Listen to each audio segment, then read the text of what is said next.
12 months. Do you know how many months are in a year? 12. And what are their names? January, February, March, April, May, June, July, August, September, October, November, December. As soon as one month ends, another one begins almost immediately, right away. And as far as we know, it has never happened that February comes before January, or that May overtakes April. The months go one after another and never meet continuously. But people say that in a land called Bohemia there was a girl who saw all 12 months at once. How did that happen? Like this. In a small village, there lived a wicked and stingy woman with her daughter and her stepdaughter. She loved her daughter, but the stepdaughter could never please her. What won't the stepdaughter do? It's all wrong. No matter how it turns, it's all in the wrong direction. The daughter would lie around on the featherbed all day, eating gingerbread, while the stepdaughter worked from morning till night, and there was no time to sit down. Fetch some water, bring firewood from the forest, wash the laundry by the river, and tend to the garden. In the garden it was washed. She knew the winter cold and the summer heat, and the spring wind and the autumn rain. That's why she might have had the chance to see all 12 months one day. It was winter. January was here, and there was so much snow piled up that we had to shovel it away from the doors. And in the forest on the hill, the trees stood waist deep in snowdrifts and couldn't even sway when the wind would hit them. People were sitting in their houses heating their stoves. At that time in the evening, the wicked stepmother opened the door a little, looked at how the blizzard was blowing, and then returned to the warm stove and said to the stepdaughter, "You should go to the forest. Yes, I picked some snowdrops there. Tomorrow is your sister's birthday." The girl looked at her stepmother. Is she joking or is she serious, sending her to the forest? It's scary in the forest now. What could there possibly be in the winter? Snowdrops. They won't even appear until after March. How many of them are there, the beggars? You'll just get lost in the forest, stuck in the snowdrifts. And her sister says to her, "If you get lost, no one will cry for you. Go on. Yes, don't come back without flowers. Here's your basket." The girl started to cry, wrapped herself in a tattered scarf, and stepped out the door. The wind is blowing snow. It will tear her eyes, ripping the scarf off her. She's walking. She's barely pulling her legs out of the snowdrifts. Everything around is getting darker. The sky is black. Not a single star is looking down at the earth. And the ground is a little brighter. It's from the snow. Here's the forest. It's completely dark here. You can't even see your own hands. The girl sat down on a fallen tree and just sat there. She still thinks about where to freeze. And suddenly, far away among the trees, a light flickered, as if a star had got entangled in the branches. The girl got up and went towards that light. She's sinking in the snowdrifts, climbing over the thickets. She thinks, just as long as that light doesn't go out. But it doesn't go out. It burns brighter and brighter. It smelled of warm smoke, and she could hear the twigs crackling in the fire. The girl quickened her pace and stepped into the clearing. Yes, she froze like that. It's bright in the clearing, just like from the sun. In the middle of the clearing, A big campfire is burning, reaching almost up to the sky. And around the campfire there are people.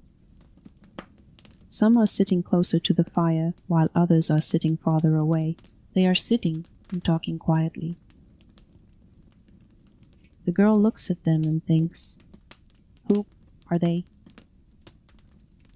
They don't look like hunters at all, and even less like lumberjacks. Look how elegantly they are dressed, some in silver, some in gold, and some in green velvet. She started counting and counted 12. 3 old men, 3 elderly, 3 young, and the last 3 are just boys. The young ones are sitting right by the fire, while the old men are sitting farther away. And suddenly, one old man turned around, the tallest one, bearded, with bushy eyebrows, and looked in the direction where the girl was standing. She got scared and wanted to run away, but it was too late. The old man asked her loudly, "Where did you come from? What do you need here?" The girl showed him her empty basket and said, "Yes, I need to gather some snowdrops in this basket." The old man laughed. "Snowdrops in January? What has she made up?" "No, I made it up," the girl replied, "but my stepmother sent me here for snowdrops. My stepmother didn't allow me to come home with an empty basket." All 12 of them looked at her and started whispering among themselves. The girl stands there listening, but she doesn't understand the words, as if it's not people talking, but trees rustling. They talked and then fell silent.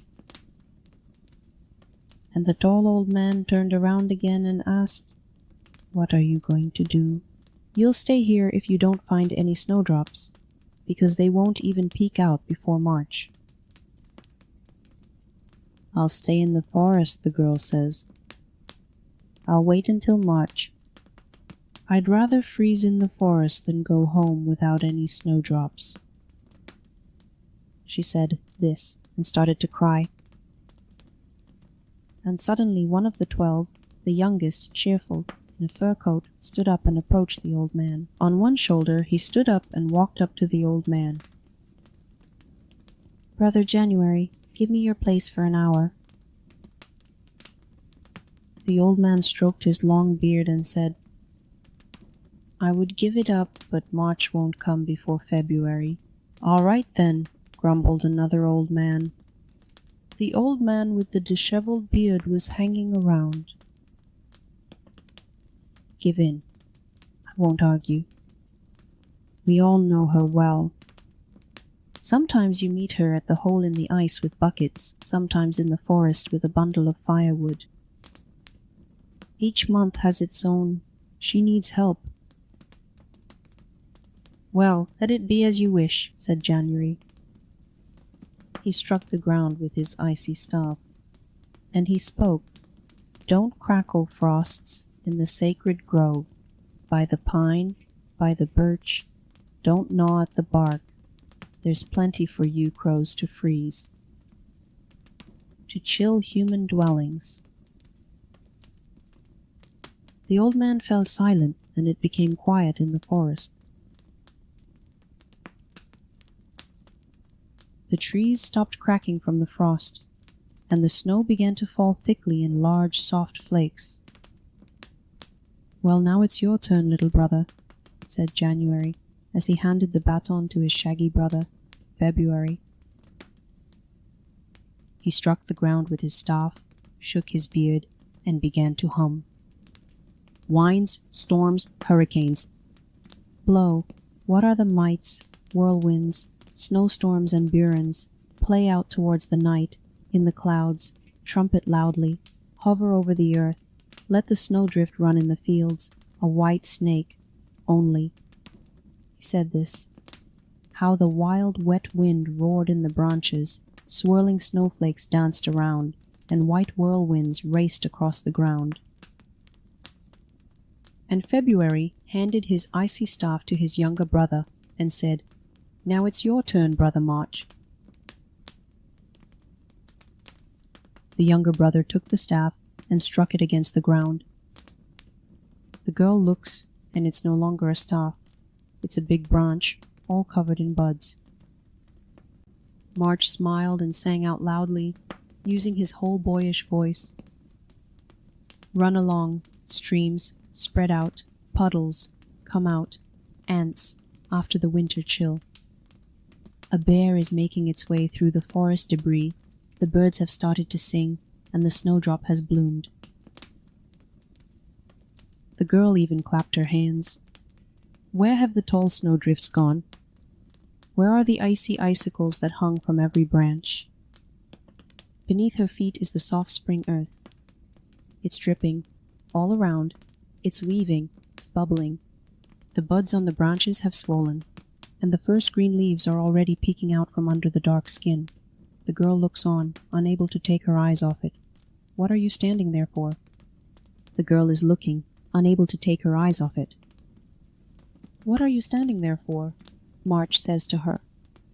"Hurry up. We only have 1 little hour, my brothers gave it to us." The girl woke up and ran to the thicket, looking for snowdrops, and they seemed to be everywhere, under the bushes and under the stones, on the bumps and beneath them. Wherever you look, she filled her basket to the brim, a full apron, and quickly back to the clearing, where the campfire burned, where the 12 brothers sat, but there's no campfire, and no brothers there now. It's bright in the clearing, yes, not as before, not from the fire's light, but from the full moon that has risen over the forest. The girl regretted that there was no one to thank, and she ran home, with the moon floating behind her. Not feeling her legs beneath her, she ran to her door and just stepped inside the house. As the winter blizzard howled outside the windows again, the moon hid behind a cloud. "So, what?" her stepmother and sister asked her. "Are you back home already? And where are the snowdrops?" She didn't answer anything. The girl just poured the snowdrops from her apron onto the little table and set the basket down next to it. The stepmother and sister gasped. "Yes, where did you get them?" The girl told them everything is as it was. Both of them are listening and nodding their heads. They believe and they don't believe. It's hard to believe. But look, there's a whole bunch of fresh blue snowdrops on the bench, and they smell so nice. In the month of March. The stepmother and daughter exchanged glances and asked, "Did the moon give you nothing else?" "Yes, I didn't ask for anything else." "What a fool, such a fool," said the sister. "For once in a blue moon, I met with all 12 months, and I didn't ask for anything except the snowdrops. But if I were in your place, I would know what to ask for. One has sweet apples and pears, the second has ripe strawberries, the third has white mushrooms, and the fourth has fresh cucumbers." "Well done, my daughter," says the stepmother. "The second has ripe strawberries, the third has white mushrooms, and the fourth has fresh cucumbers." "Well done, my daughter," says the stepmother. "Strawberries in winter, yes, pears are priceless. If we sold this, how much money we would make. And this silly girl has gathered snowdrops. Put on something warmer, daughter, and go to the glade. They won't let you down. Even though there are 12 of them, you're all alone." "Where," they ask, "does the daughter respond?" "I'm on my own. Hands in the sleeves, scarf on the head." Her mother shouting after her, "Put on your gloves, fasten your coat," and the daughter is already outside the door. She ran into the forest. She follows her sister's tracks, hurrying along. "I hope to reach the clearing soon," she thinks. The forest is getting denser, getting darker. The snowdrifts are getting higher. A thicket stands like a wall. "Oh," thinks the stepmother's daughter, "why did I even come into the forest?" She went. "I wish I were at home right now, in a warm bed. And now you walk around and freeze, you might even get lost here." And just as she thought that, she saw a little light in the distance. It was definitely a little star tangled in the branches. She went towards the light, walking until she came out to a clearing. In the middle of the clearing, a big fire is burning. And around the fire sit 12 brothers, the 12 months. They sit and talk quietly. The stepmother's daughter approached the very fire. She didn't bow, didn't say a friendly word, but chose a spot where it was warmer and started to warm herself up. The brothers, the months, fell silent, and the forest became quiet. And suddenly, January struck the ground with his staff. "Who are you?" he asks. "Where did you come from?" "From home," replies the stepmother's daughter. "You gave my sister a whole basket of snowdrops today, so I came following her footsteps." "We know your sister," says January the month, "but we haven't even seen you before. Why have you come to us?" "To get some gifts." "Let June fill my basket with strawberries." "Yes, a bit bigger." "And July is for fresh cucumbers and white mushrooms. And the month of August is for sweet apples and pears. And September is for ripe nuts. In October—" "Wait," says January the month. "There is no summer before spring, and no spring before winter. It's still a long way until June. Now I am the master of the forest. I will reign here for 31 days. "Look how angry he is," says the stepmother. "Daughter?" "Yeah, I didn't come to you. From you, nothing but snow." "Yeah, and won't get anything from the frost. I need summer months." January frowned. "Look for summer in winter," he says. He waved with his wide sleeve, and a snowstorm rose in the forest. From the earth to the sky, it covered everything, including the trees and the little clearing where the month brothers were sitting. It was no longer visible, hidden by the snow and the fire, but you could only hear how the fire was whistling somewhere, crackling and blazing. The stepmother's daughter got scared. "Stop," she shouts, "that's enough." "Yeah, where is that?" The snowstorm swirls around her, blinding her eyes, and it takes her breath away. She fell into a snowdrift and was buried in the snow. And the stepmother waited and waited for her daughter. She looked out the window, ran to the door. She's gone, that's all. She wrapped herself up warmer, and she went into the forest. Yeah, how can you find anyone in the thicket in such a snowstorm and darkness? She walked and walked, searching and searching, until she froze herself. And so they both stayed in the forest waiting for summer. And the stepdaughter lived for a long time. She grew up, got married, and raised children. And she had, they say, a garden near her house. Yes, such a wonderful one, that even the world had never seen anything like it. Earlier than anywhere else, flowers bloomed in this garden, berries ripened, and apples and pears filled out. It was cool there in the heat, and quiet in the snowstorm. All 12 months visit this hostess at once, people said. Who knows? Maybe that's how it was.